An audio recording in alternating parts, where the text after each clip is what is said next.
Point de presse, 10 octobre 2024, déclaration liminaire.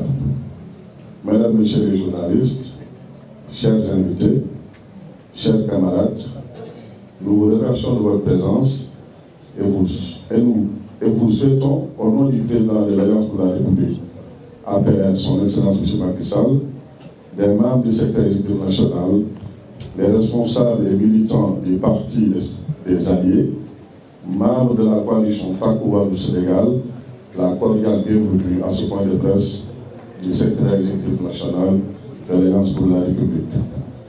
Comme indiqué dans la demande d'ouverture qui vous a été adressée, il s'agira, au cours de cette rencontre de travail, de vous faire part de notre analyse du document intitulé Stratégie nationale de développement SND Sénégal 2050, supposé contenir la vision du président de la République, son Excellence Bassirou Diomaye Faye, comme alternative au plan Sénégal émergent PSE. Mesdames et messieurs les journalistes, le contexte actuel de notre vie nationale reste marqué par une rubrique économique sans précédent, avec les coupures récurrentes d'électricité, l'érosion du pouvoir d'achat des ménages, la flambée des prix des denrées de consommation courante de première nécessité, la réduction du montant des bourses des étudiants, les menaces de baisse de salaire des fonctionnaires et agents de l'État, les pertes d'emploi, les licenciements et le réchauffement du fonds social. Doit-on en conclure à une faillite qui pourrait, entre autres, expliquer d'une part l'inertie de l'État face aux catastrophes naturelles, les inondations dont sont victimes les populations de Touba, de Matam, de Bakel et du nord du Sénégal, et son incapacité à déclencher le plan ORSEC, d'autre part, comme désargenté, comme l'indique le FMI, le Fonds monétaire international. Au surplus, la croissance projetée pour 2024 à 8% risque de ne pas dépasser 3% au rythme du décrochage économico-social et des scandales à répétition. Les exemples sont là, on peut en citer quelques-uns, ONAS, Azer, etc. La crise au port autonome de Dakar, avec un directeur général incompétent qui se noie dans des diatribes au lieu de consacrer son énergie à sa mission, sans compter la recrudescence des accidents de la circulation, la dégradation de notre diplomatie et l'élément du Sénégal avec les bourdes incessantes des acteurs tenants du pouvoir. Une large frange de nos compatriotes ont de plus en plus de mal à joindre les deux bouts, mais ils sont surtout perplexes au regard des mains inexpertes qui tiennent le pays et les discours clivants qui nous sont servis au quotidien, porteurs de risques pour notre vie ensemble et la continuité de la stabilité du pays. Paradoxalement, c'est dans ce contexte de discrédit et de reniement des autorités qui nous gouvernent, de marasme économique, de harcèlement fiscal pour les auteurs de l'entreprise et de généralisation des souffrances pour les populations, soit juste près de 7 mois après leur accession au pouvoir, que le couple Diomaye Sonko nous a gratifié d'un document intitulé Stratégie nationale de développement Sénégal 2050, SND Sénégal 2050, après plusieurs annonces et reports de la publication du fameux projet, dont l'enterrement en première classe vient d'être définitivement acté. Fortement inspiré du plan Sénégal émergent, la SND Sénégal 2050 confirme par son contenu et avec éclat la pertinence, la solidité et la justesse du plan Sénégal émergent PSE. En effet, la SND Sénégal 2050 n'est qu'une pâle copie du plan Sénégal émergent Horizon 2035 et ses outils de mise en œuvre tels que le PNADT et le PAVAT. Mesdames et messieurs, la simple lecture comparée des deux documents dans leur articulation majeure et édifiante et constitue notre cadre objectif d'analyse. D'abord sur la vision de la SND 2050 est une reprise de celle du PSE. Le Sénégal souverain est une lapalissade. Le Sénégal juste, c'est l'équité sociale et territoriale dans un état de droit. Le Sénégal prospère, c'est le Sénégal à l'aune de l'émergence en 2035. Ensuite, sur les axes stratégiques. Les axes de la SND 2050 sont les mêmes que ceux du plan Sénégal émergent PSE.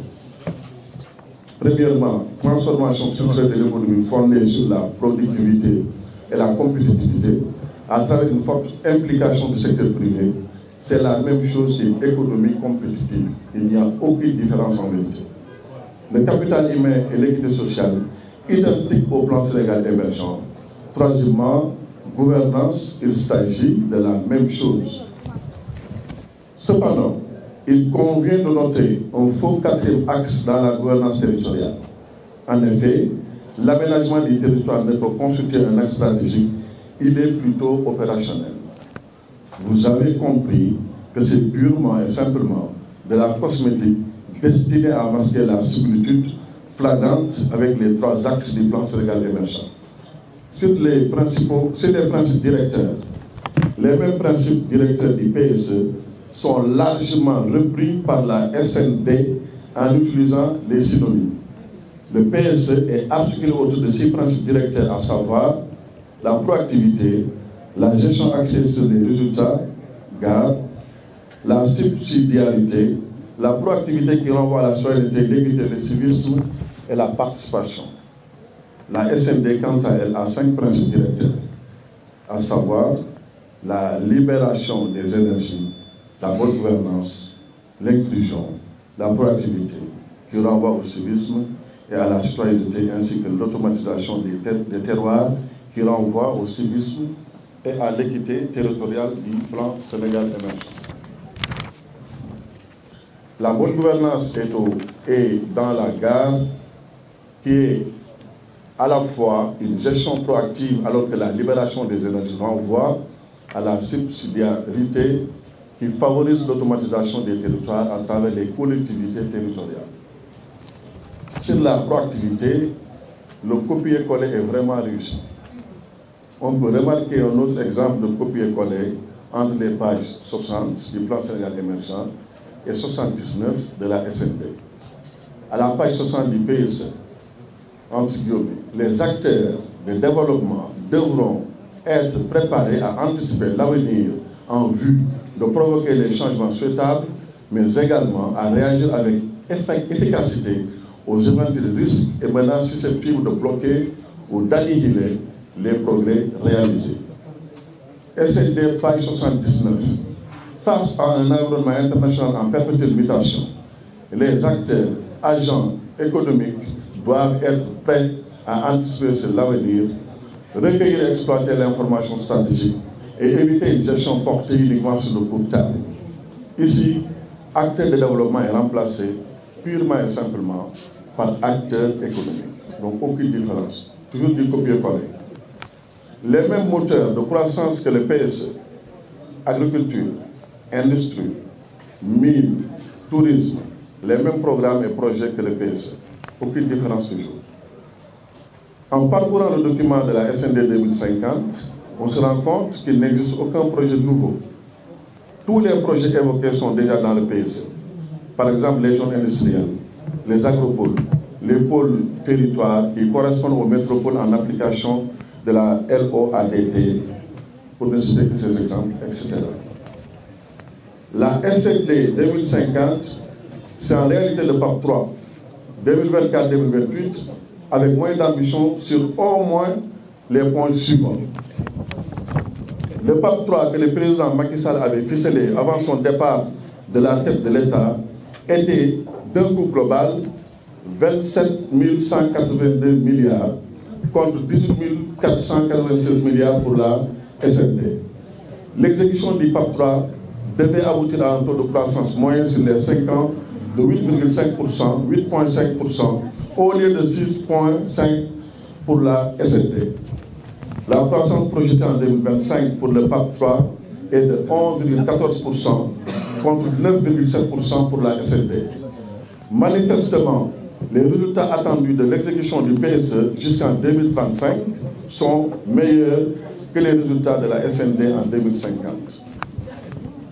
En effet, avec le PSE, le Sénégal devient un pays émergent en 2035, avec une économie compétitive et un PIB par habitant de $4 000 US, alors qu'avec la SND, Le Sénégal sera également émergent en 2050 avec un PIB par habitant de $4 000 US.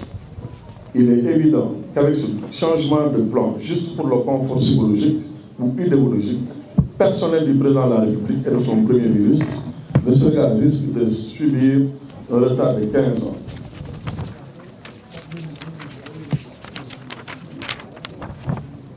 Qui, de reniement en reniement, a fini par avouer l'inexistence du projet, l'impréparation, mais surtout l'absence de rigueur.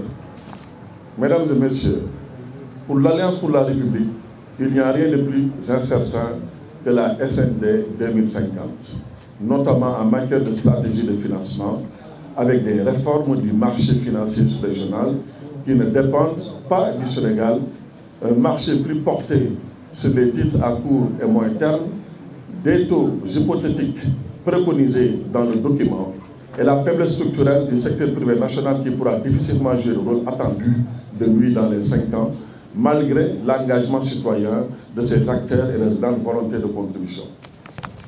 La sagesse recommande dès lors de repenser les sources de financement de la stratégie étant entendu que les transferts de la diaspora sénégalaise, en dépit de l'importance des volumes, sont plus orientés vers la consommation, le social, dans un contexte de lutte contre l'immigration et de repli identitaire dans les pays d'accueil.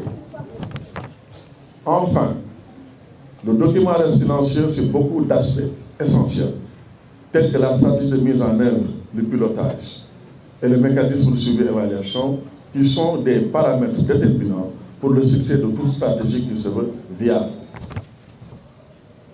Concernant les réformes stratégiques préconisées dans la SND 2050, elles ont toutes été réalisées par le plan Sénégal émergent, le PSE, à travers l'acte 3 de la décentralisation, la modernisation des finances publiques, la simplification du système fiscal et SRMT, les réformes foncières, la révision de la loi d'orientation agro-silvopastorale déjà modifiée à travers la loi numéro 1/2023 modifiant celle de 2024, ainsi que l'adoption du code pastoral le 27 décembre 2023.